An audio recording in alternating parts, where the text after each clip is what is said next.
Good evening, Graham. Hello, Charles.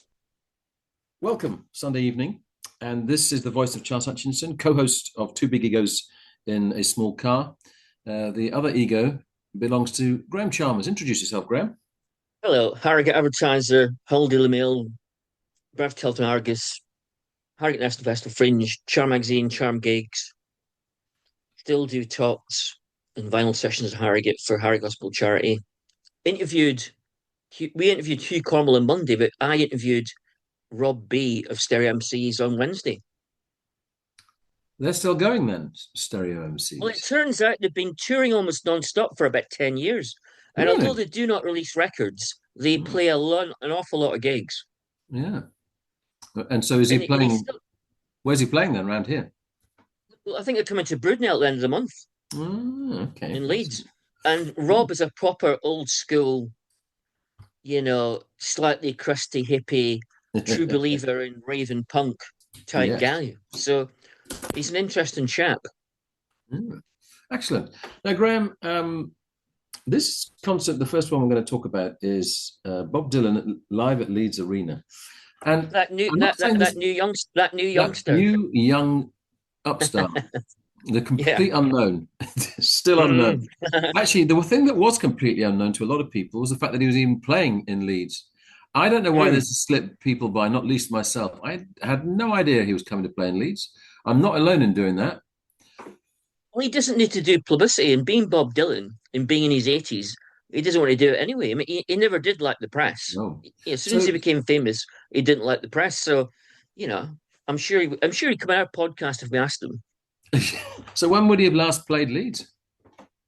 I didn't look into that, but I don't remember ever playing Leeds. That's what I'm Now, it doesn't thinking. mean to say, yeah, it doesn't mean to say he's never. He may have played Leeds once, but I don't think he has. That's why I went because having seen him with you about 2007, In then I saw him in Sheffield. Hyde Mm, Park in mm, 2019 in London. mm. I wasn't rushing out to see him, but then I thought, wait a minute, Bob Dylan's going to be in Leeds, 20 miles from where I'll be sitting in Harrogate, and Yeah. I'll be thinking like, what am I doing sitting in Harrogate when Bob Dylan's 20 miles up the road? So Mm. basically, had to go on that basis. I understand that entirely. Now, Graham, just remind us to the night. The night was a thoroughly wet night. I just wondered whether he did or did not play A Hard Rain's Are Gonna Fall, or because it was already falling, he thought, nah, I'm not going to play that. We're looking for shelter from the storm, that's for sure. Hmm. And it was the one time at Leeds Arena where we not only had to queue up in one queue to get in, we then had to join a second queue and queue again. So we were getting Why? absolutely soaked, and the wind was driving the hard rain into our faces, buckets of rain, in Hmm. fact. It was blowing in the wind, the rain, that is. Why were the two And queues? This well, sounds it like being turns in out Russia. Bob doesn't like cameras at gigs, so you had to queue up to show you had a ticket. Hmm. Then you had to queue up for a little bit of security. Then the queue got longer because you then had to give your phone to someone to put it inside a protective device, which stopped it transmitting. So no one could take photographs or film the gig. So that all Oh, added up happy to quite a days. lot of time in the rain. So you posit the question: is Bob Dylan still the monarch of the Shadow Kingdom? Well, he was playing in shadows because the set was sparse and Spartan. There was basically Yes. only about six fierce but small lamps on stage in between the band members. There was no other Mm. lighting. There was no video screens either side. None of that watch Bob Dylan's face in 80 foot No. type thing. And you couldn't really see Bob because not only was he at the keyboards, but the effect of those sharp spotlights between Mm. band members Mm. was to create shadows between the lights. So he was literally in the Shadow Kingdom as he was singing. Which And the takes us only other back to decoration that's The now only this is decoration was very big reminiscent, curtains. Graham. He had big curtains behind him, Yeah. which they don't normally have at Leeds Arena. So No. that means that was deliberate by Dylan and his crew. And it Mm. was very much like if you seen footage of or photographs rather of Bob Dylan and the band playing it the Royal Albert Hall in 1966 on the famous Electric tour. Oh yes. It's the same sort of lighting that you got in those primitive days of the mid 60s at Mm. gigs. So being Bob, he's supposed to be authentic, but he's always been really theatrical, but in a sort of like unusual, and low key and slightly surreal fashion. So this was obviously deliberate. This wasn't a mistake. This is obviously Well, exactly how Bob wanted it. not only was it deliberate this time, but when we went to see him before, we arrived as he was playing the only song he actually faced the audience. He spent the rest of the night on keyboards, faced away from the Mm, audience when we mm, last saw him, mm. with a hat pulled deep over his eyes, and absolutely not playing to any rules of convention of saying good evening or actually wanting to be seen on a screen. There was no signs, again, no signs of a screen then. So that's interesting that that continues to be the case. But you say there's still a theatrical element to him. Is that simply because of the presence of the Well, man? why else would you deliberately create lighting which made it look like darkness apart from the lights so that you couldn't see Bob himself? What it did was it made it feel like you were watching a club gig, Mm, except on a big stage in a huge venue.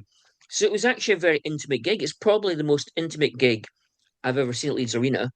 And that's because all the focus had to be on him and his four band members yeah. in the shadows because there was nothing else to look at. Mm. So it made you like, it created a link between the audience and the music that normally isn't there in an arena gig. A cheeky question to ask whether Bob Dylan sold out or not. Did it sell out? It looked pretty sold out. Have been to gigs where there's been more gaps in the seats. I didn't see Yeah. any huge gaps. Whether it was 100% sold out, possibly not, Mm. but it was, I would guess it was in the 90% range or higher. No, we But the haven't audience actually was, talked about. Go on. yeah. Mention the audience, Graham, because I mean, when seeing Well, Leonard Cohen, they were very he did venerable nine towards him. songs from Rough and Rowdy Ways, which is a very Yes. good album, his most recent album. Nine songs is a lot of songs. And there was one or Yeah. two versions which weren't quite as good as the album, but mostly Mm. they were very good, probably better than the album.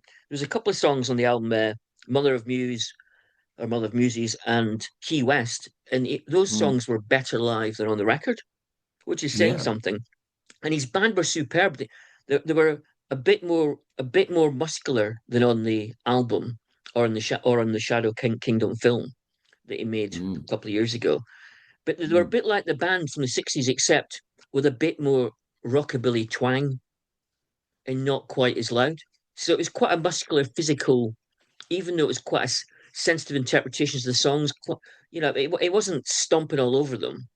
It was really sort of like interpret them in a sensitive fashion, but it was muscular and physical. It wasn't wimpy woo semi-acoustic. It had depth to it, and most of the Mm. versions were pretty good. And Bob's voice, he actually tried to nail some notes. He didn't just talk through the songs. When he stretched his voice, it actually worked. And I thought, couldn't he do that more often? Or maybe that's all he could do. But those moments were good. But it wasn't the greatest hit set. There was virtually no hits. Oh, really? Virtually no Well, hits. he did "It's All Over Now, Baby Blue" Yeah. as a sort of like waltz, which is quite good. He Hmm. did "I'll Be a Baby Tonight," which was less country, which is all Yeah. right. Yeah. And he finished up with a stone cold classic song, "Every Grain of Sand" of "Shot of Love." Oh, yes. And that song is so good that even though Bob didn't really sing it, it was more like talking. Mm. The song was so good that I nearly cried because when you hear a great song played live, it's always really moving. And "Every Grain of Sand" is an immensely brilliant song. Did he do, and I'm never going to remember the name of the song, the 17-minute song that's set in No, Murder Most 1963? Foul. If he'd done Murder Most Foul, there's so many lyrics in that song. He'd definitely need the lyrics on a crib sheet because he'd never remember that. It's just No. a Which huge I amount think of people would, words. I think people would understand that. Well, I think he should have done it, but I think he should have done it. This is his big talking point song of recent years. yeah, but it's a lot of verses, isn't it? Let's face it. And he is in It is a lot of his verses, but 80s, that's so why I that's why don't it's know. interesting to see how he would do it live. Well, possibly correct, but I think he's too old for that. But maybe you're right. Maybe you're right. But the audience were quite strange because they weren't they reacted in a sort of natural fashion. They didn't act like a audience that worshipped Bob Dylan. There was Ah, like one third of the audience clearly knew Bob really, really well. There was one third that knew him pretty well, and there's one third that seemed to have only seen the film A Complete Unknown, and who didn't really know anything apart from Like a Rolling Stone and Blowing in the Wind. And that one third were completely bemused because having yes. never seen Bob before, they were thinking like, how come he's changed all the versions of the songs that we do know into something different? And how come he doesn't sing fully anymore? And so they were actually the crowd was it wasn't like a arena gig at all. It was like he was still a new coming artist who hadn't totally won over his audience. So that will be the first time that a Bob Dylan gig in this country would have been like that for a long, long time. I That think film has obviously had a huge impact there. there was quite a lot of young people, not only Mm, like people in their 30s, which is young for a Bob Dylan gig, but of we're course. talking like teenagers and people in their 20s. I was sat next to five guys who must have been about 18 years old. Really? And I chatted to them, and I didn't actually say like, "What are you doing here?" Because I'd been a bit What rude. are you doing here? Right. Young men, what are you doing here, young men? But I said to one, "What's your favorite album?" He said, "I'll bring it all back home." Another one said, "Blood on the Tracks," another one said, "Desire." So they clearly knew something about Bob Dylan. Yeah. And I was going to say like, "Are you at music college?" But I thought that's a bit sort of rude as well. So I Yeah. didn't bother asking that question. But it struck me that some of the audience were there as a matter of anthropology, almost Yes. like examining some cultural artifact from 50, 60 years ago, rather than Mhm. like being in the present. So it was a sort of surreal gig.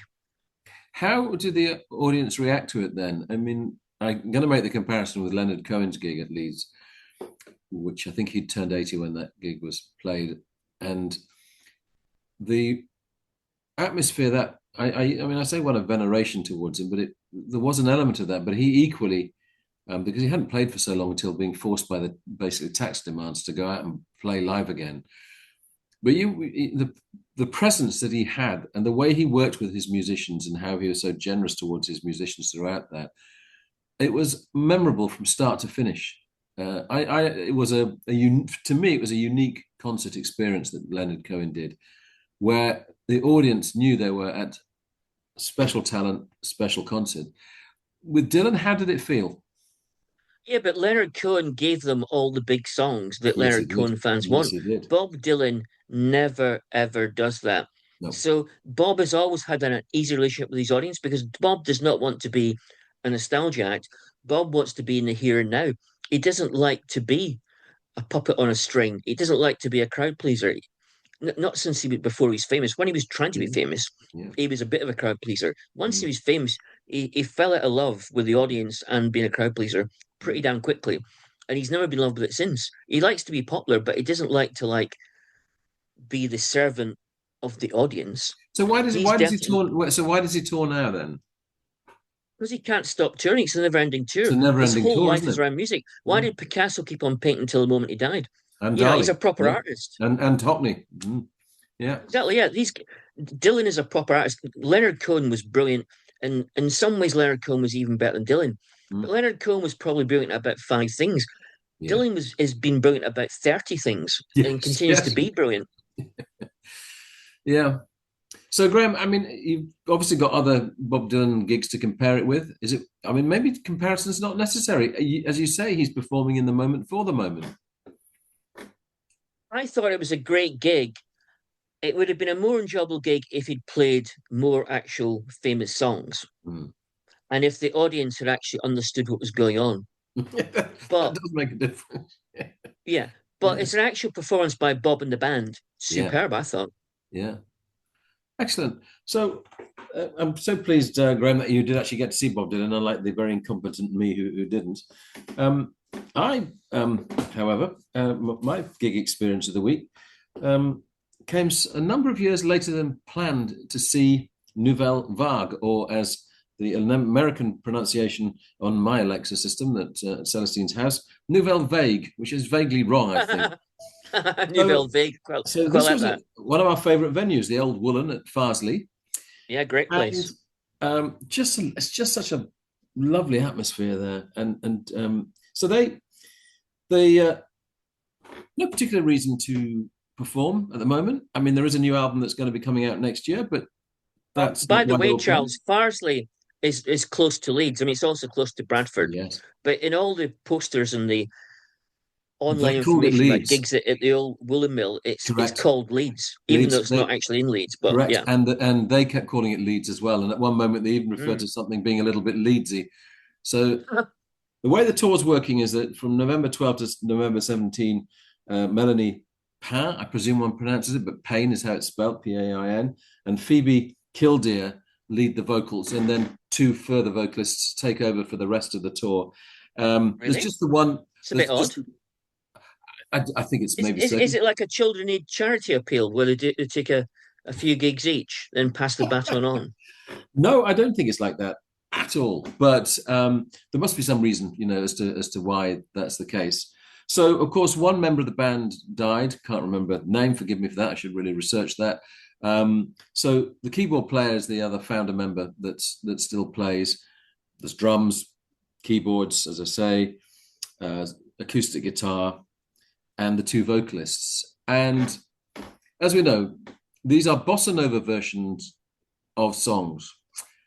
And Oh yeah, pretty yeah. much that's a generalization, but it's a variation then on that theme. And that is what was so enjoyable about it, is seeing the different ways that even within the bossa nova convention, they would do songs. So they would, They for sort of tie example, into that whole Burt Bacharach mid-60s absolutely, sophisticated Brazilian exotica. yeah, Am I such a sophisticated person? correct. Because I like Everything this about sort it of was that. It was yeah, meets mm, Austin Powers, basically. So yeah. um, and of course, there's the French sophistication, the French chic, the way they dressed. In the case of Melanie, there was that. And I mean, I do have pretty much all their albums, but maybe remiss of me not to have come across previously their version of This Charming Man. I think I've heard that it's very good It's by the absolutely Smiths. gorgeous, and this is Yeah. the thing. I mean, so they will do. I mean, the diversity of this is really, I think, part of the appeal of it. So, too drunk to, well, I'll say ruck rather than the rude word, and the Dead Kennedys song. So they'll do a version of that. The two songs I didn't know who they originally were by were two of the finest moments of the night. One of which is Modern Mm. English's song "I Melt with You." Do you know that song? Oh, never heard of it. It's so the key line in that is "Give me the word," and it's Melanie Pain did that song, and Mm. it's so beautiful. It's so beautiful. And so I thought, right, I'll go and play Modern English's version. Modern English's version is not a patch on it. Now, interestingly, of course, Mm, Bob mm, Dylan, we've mm, been discussing Bob Dylan, and there are many, many mm. favorite versions that aren't by Bob Dylan of Bob Dylan songs.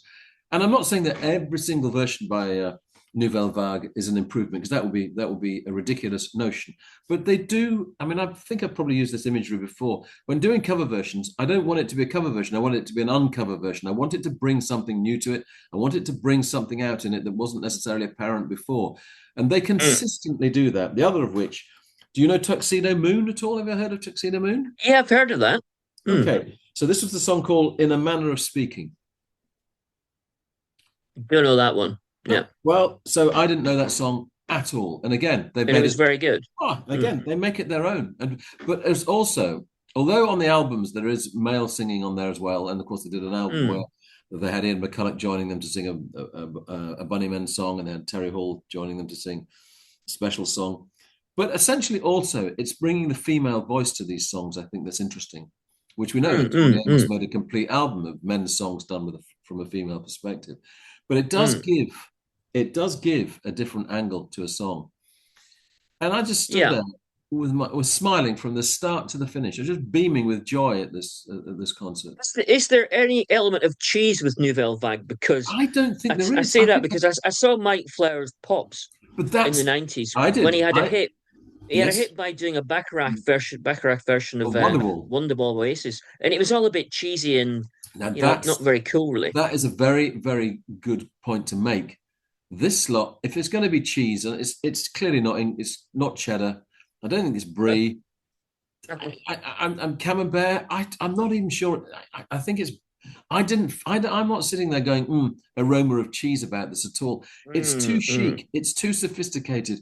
It's too clever and amusing, and it's too damn enjoyable to just be Mike Flowers doing a cheesy old version of Wonderwall as It's a all gimmick. very There's well, but nothing. the old Woollen Well, venue in Farsley, Stroke Leeds, yes, is not a sophisticated looking place because it's a I'm former woolen mill. I'm It's loving it's your a bit I'm loving it's a your bit rough and questions here, ready. Graham, because that's exactly my Yeah. first thought.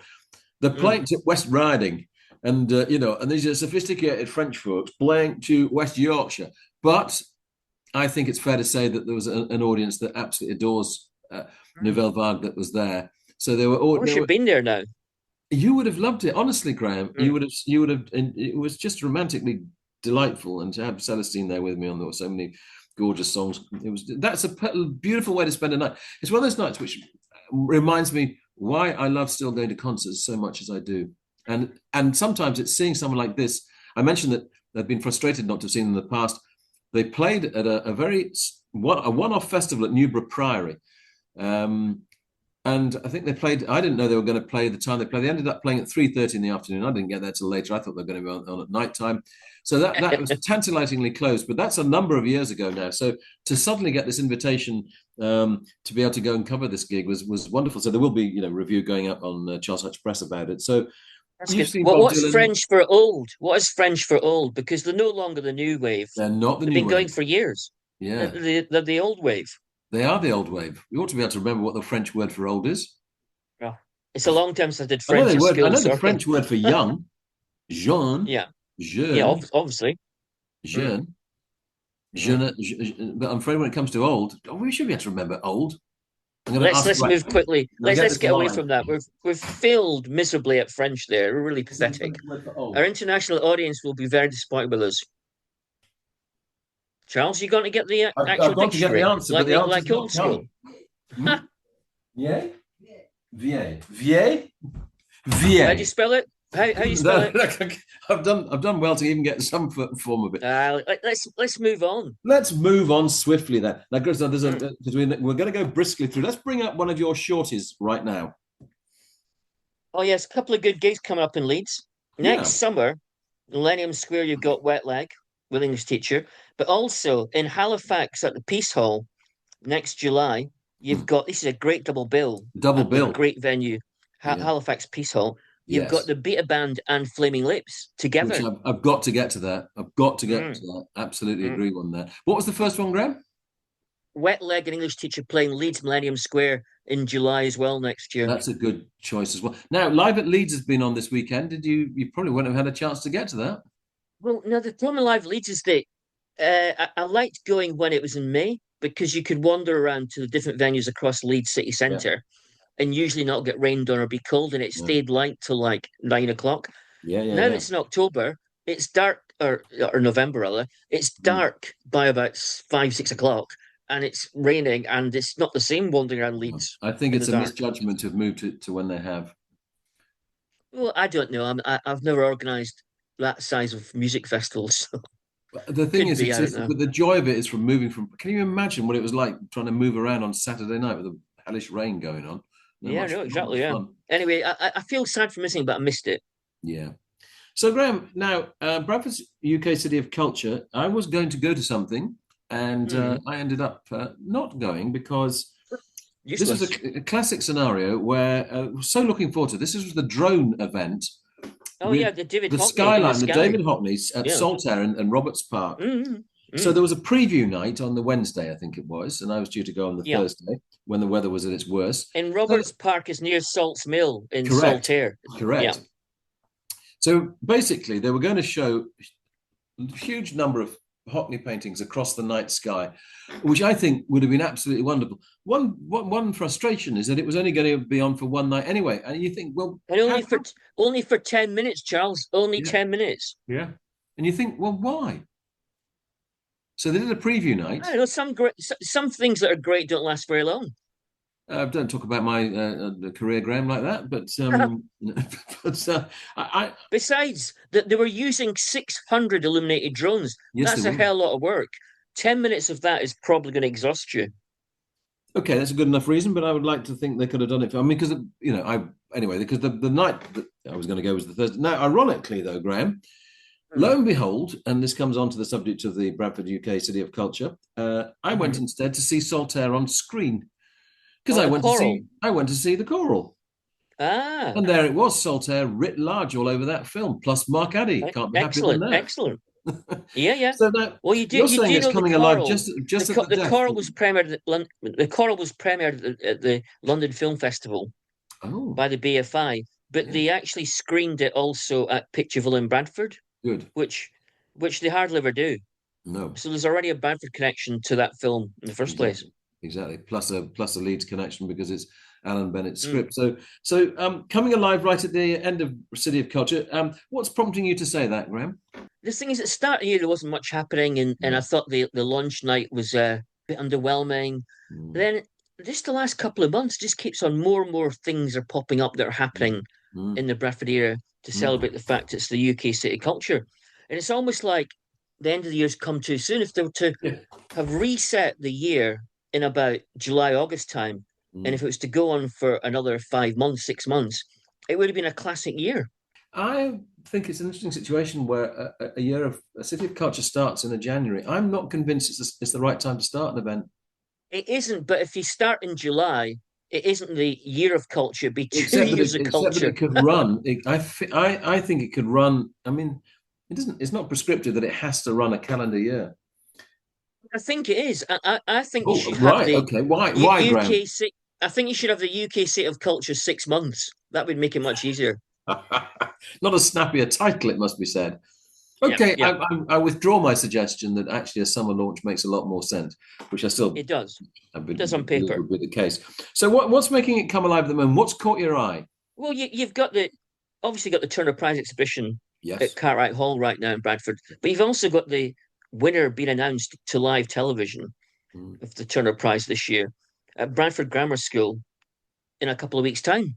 And yeah. there's been loads of things happening that I find out about until 3 days for the event, which is Mm, a bit too close notice. So it just feels like it's suddenly got a lot of buzzy, good things. yeah. In terms of 10 million people have come to it. Mm. So that, I mean, I don't know how that stands up against Hull, Coventry. I'd be interested to know. I mean, Coventry obviously was blighted by COVID, so it very much distorted how that year could be. But it'd be interesting to know how that stands up against how many people went to the event in Hull. Mm. And it seems that's a good number of people, 10 million. So it obviously has stretched its arms and it has made an impact. Yeah, I think it has been overall because I was a bit sniffy about it in the first half of the year. It has been a success, Mm, but I think cultural cities work best when the city has a really clear idea of who it is yes. and has got a lot of strengths right across the board.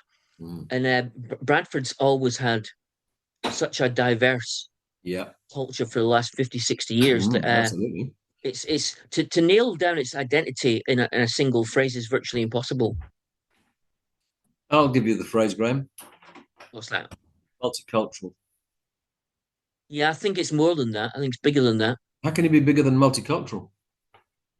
Because not everything's about culture, although it is the city culture year, It so is the perhaps city it of should be it's the city of about culture. multicultural. It's the city of multiculture. That is what it is. Yes, you got me there. Yes. I, and that's interesting, isn't it? Though the thought that you have to have a sense of identity. James Graham did the play after the whole year, City of Culture year. Did a play about the event, and one of the things I remember from the play was the sense that Hull thought we don't need to be told what culture is. We know what we are. We don't Mm, need to be have culture put upon us. mm, And that mm. was one of the attitudes that was very strong within Hull, for all the fact that plenty happened within it, and well worth seeing plenty of things there, of course.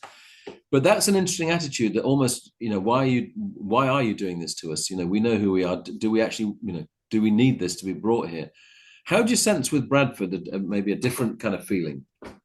In that it's always been open to different influences. Hull's very much, I think, got a sense of itself. Well, It doesn't Bradford's necessarily at the welcome in center the of a same way. Bradford's at the center of a sprawling conurbation, Absolutely. which Hull is on the stretches east and coast. west, Big north and difference. south. But Yeah. Hull feels like at the end of the railway line. Hull's That's like an why, isolated absolutely.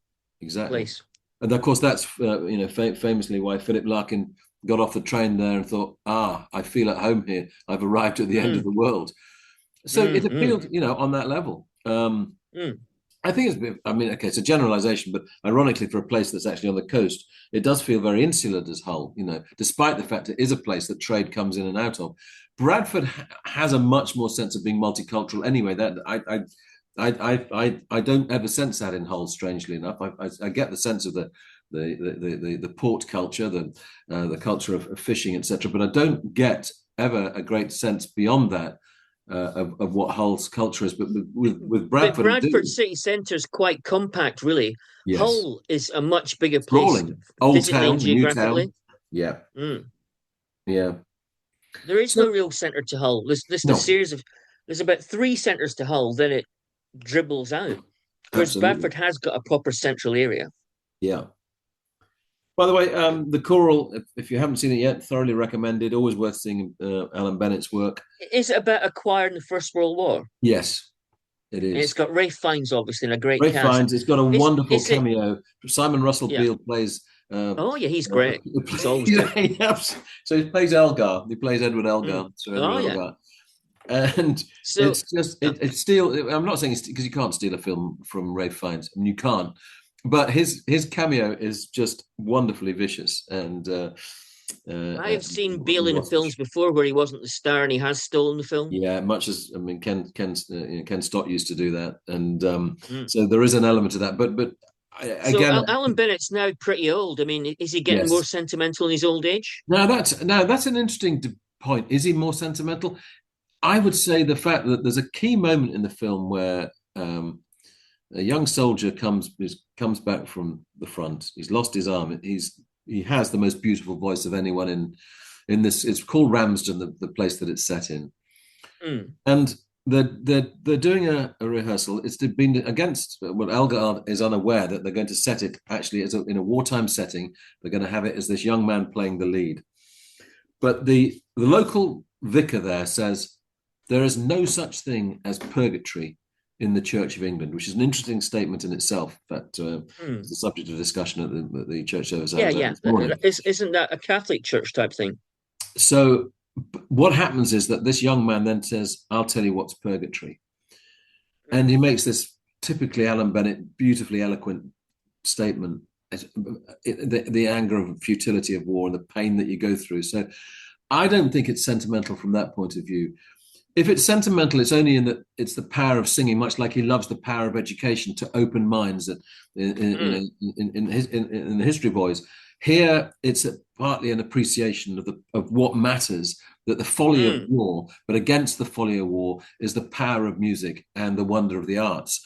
So, does that make him sentimental, or does it actually just make him Well, point the out? beauty of Alan Bennett in terms of both his books and his film scripts Mm, is that his language is so genteel in general, and he's such a yes, quietly spoken person, and yes, yet his subject matter's always very pithy, and his stories have a dark edge to them. So he they do. combines like the cozy Yeah. and the sharp So in one so person. absolutely, this is what that does. Yet again, it's also very amusing as well.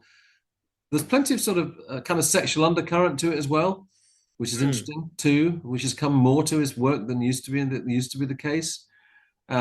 Again, that's handled in different ways, and so it's a kind of new side to Bennett's writing. I've just thought of an idea for a podcast: Sex and Alan Bennett. Really? I think that might be short-lived, that one, but anyway, there we go. So yes, so if, the choral currently running everywhere and well worth seeing.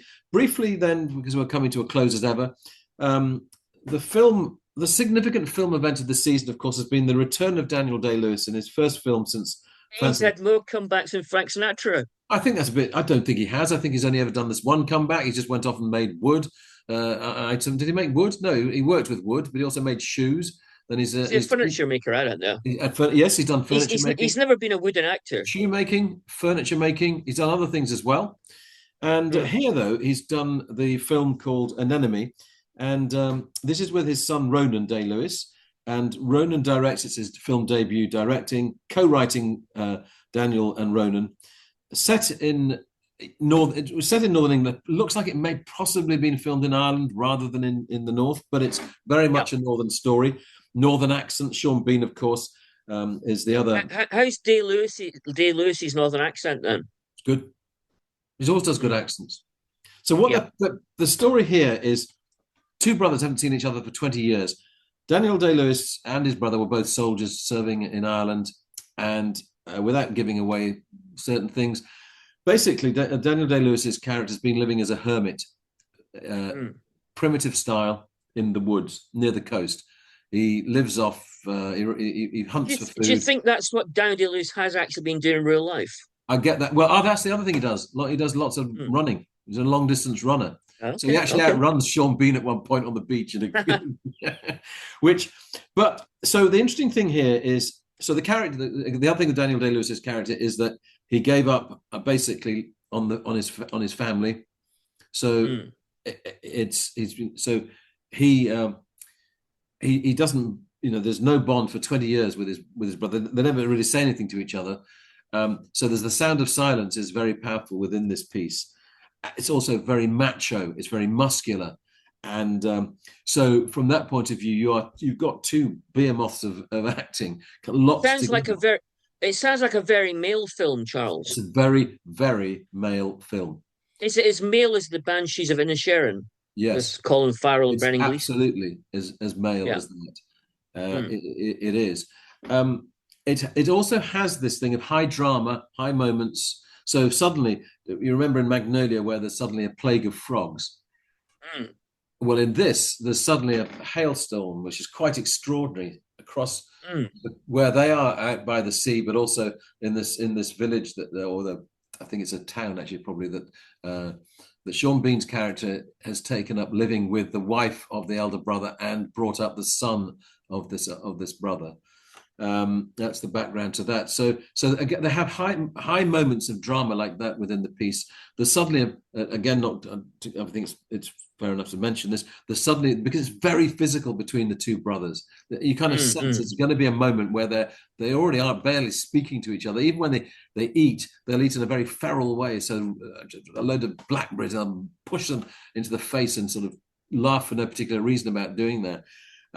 So it's very guttural as a film, but So is it actually good though, Charles? oh, I absolutely enjoyed it. Yeah, indeed. I mean, because I think So it's is Day Lewis come back for his son or for himself? come back for his son, I'd say, but So he's you still think he without the is son's role, he might not have done the film, he or is it co-wrote it with just a his great role he for him? co-wrote it with his son. It's a story that he wanted to tell. The Oh, other I get it. I lastly, get it. before Yeah, yeah, our time runs out, if you remember, yeah. he's already done the other side of the Irish troubles. He's done the Hmm. Irish side of the story. Here, he's done a side that isn't done as often, the soldier's story.